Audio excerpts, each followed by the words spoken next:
Hey, this is Ryan at Disruptarian Radio, and it's 23rd of December, starting near Christmas.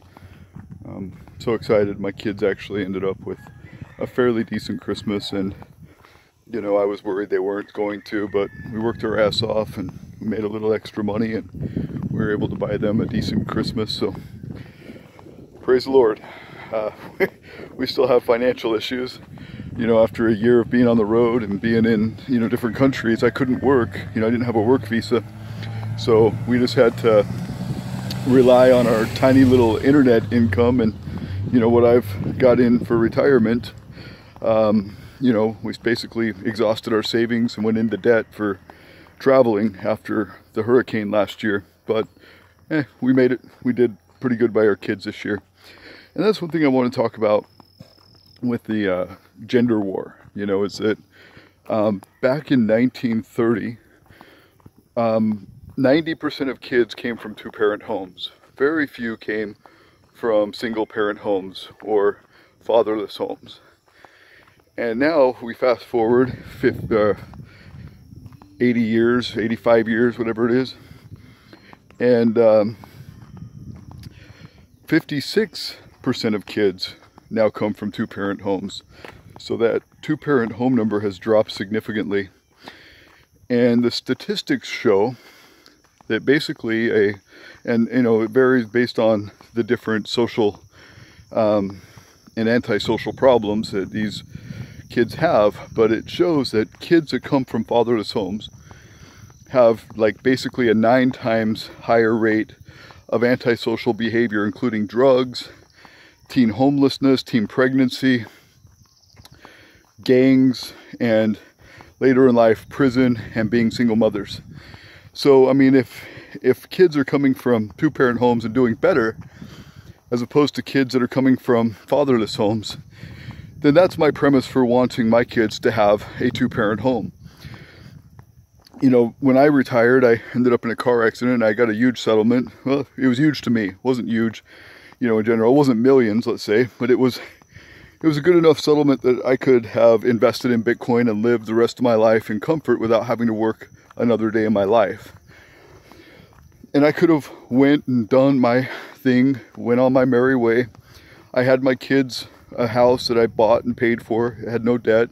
I had an apartment complex. I had a business. I had several businesses, retail store, and other things going on. And I could have departed. I could have left, and I could have thought to myself, I have financially taken care of my family.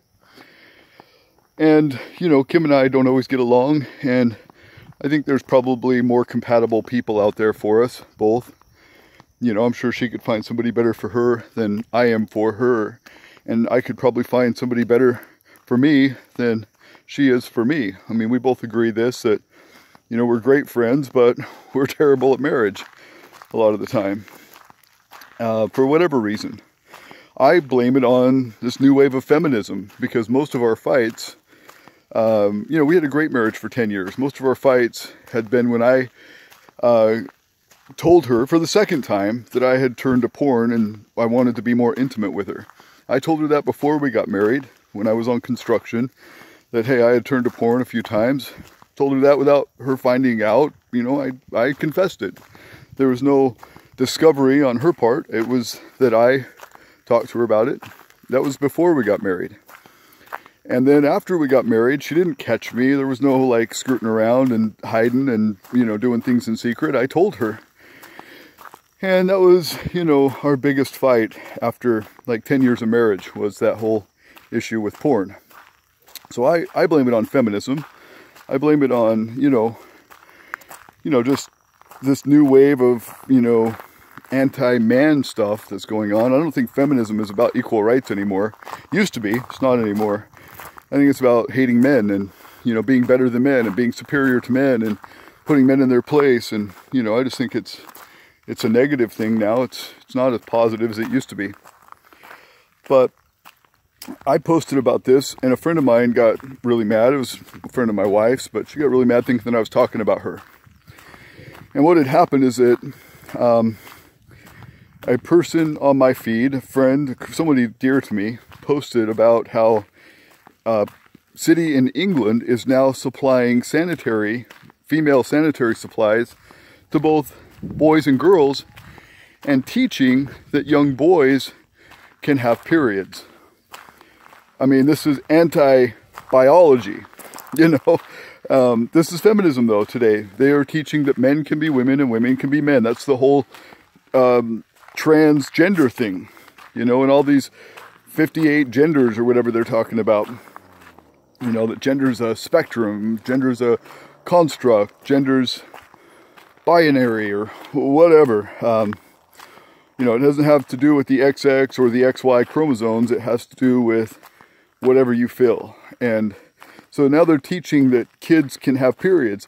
And my friend laughed about it, you know, and I thought it was funny. And I had just made a video about this gender war thing and about the mental illness of transgenderism. It is a mental illness. It's called gender dysphoria. It's not a real thing. You can't be a different gender. No matter what you think in your head, you're always going to be whatever gender you're born with, unless you're a hermaphrodite, which is, you know, 1 out of 20,000 people are hermaphrodites. But, you know, unless you've got, you know, XX and XY chromosomes, or if you're switched, you know, you're not what you're presenting, your chromosomes are the opposite of what you're presenting, then no, you can't change. You can't just think to yourself, I'm going to switch and then switch. It doesn't work that way. So anyway, I had posted about the gender war thing, and you know, I made a video here on YouTube about it, and then I posted it on her profile where she had, you know, kind of laughed at this whole thing about boys being told they can have periods. And she removed it. And so I removed her. Because if my opinion doesn't matter to my friends, then I'm not their friend. That's just how I see it. You know, if they don't value my opinion, well, that's who I am. That's who I am in my soul, is my opinion, my thoughts, my ambitions, you know, my studies, you know, things about, that's who I am. You don't have to agree with it, but to censor me and to remove my thoughts tells me you don't care about me. So I removed her, and then I posted about it. And then I posted this thing from Gavin McInnes about single mothers and these, you know, statistics that show that, you know, kids that come from fatherless homes are 9 times more likely to have antisocial behavior than kids who come from 2-parent homes, right? And so another friend thought for sure I was talking about her because she often posts these things, you know, these gender war things that are pro-feminist. But she's not the only one on my feed that does. I mean, God, I see that stuff probably 18 times a day. And I have a very small friend group. I removed 800 friends from Facebook recently. I don't have more than a couple hundred friends. And I'm still seeing this pro-feminist, this anti-man, this gender war thing. Like from different people, probably 18 different people every day on my feed posting this nonsense. And so she thinks that I'm replying to something she has recently posted. And I proved to her, no, I posted on the 19th of December that I had removed a dear friend because they had censored me. And that's what they were censoring me on, is this gender war thing. And I removed that friend. And then on the 21st of December, this other friend, this friend of my wife's that she went to school with, said, oh, I know you're talking about me. I know it. I absolutely, and you can't say these things because you don't know. You're no expert. I'm like, first of all, no, it wasn't about you. And second of all, I'm just looking at the statistics. I'm looking at the numbers. I'm looking at how many kids are, you know, displaying anti-social behavior like drugs, sex, gangs, prison, institutions, homelessness that come from fatherless homes. Hey baby, are you okay? There's a little puppy that's probably lost in the neighborhood. I'll see if she's still here when I come back.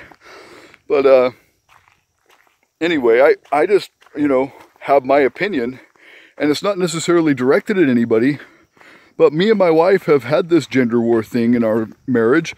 And so, you know, previous to 2013, I didn't really post much about the gender war. Very rarely did I post anything about it. And I didn't really study much about it. It wasn't really a major concern to me. And then when we started fighting about the porn topic, I started researching it, and I started getting more acquainted with these statistics and these numbers and these casualties of the gender war.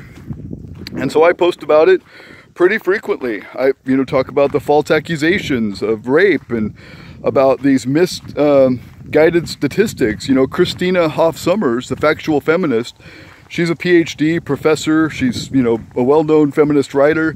But she's came out on the opposite side of this and is now defending men and shows that these statistics are just bogus. Like, they have no factual basis. And so I post on this stuff because of, like, Brett Kavanaugh, what recently happened with Brett Kavanaugh. I actually lost 9 friends, 5 of which I went to high school with. People I've been friends with for like 23 years.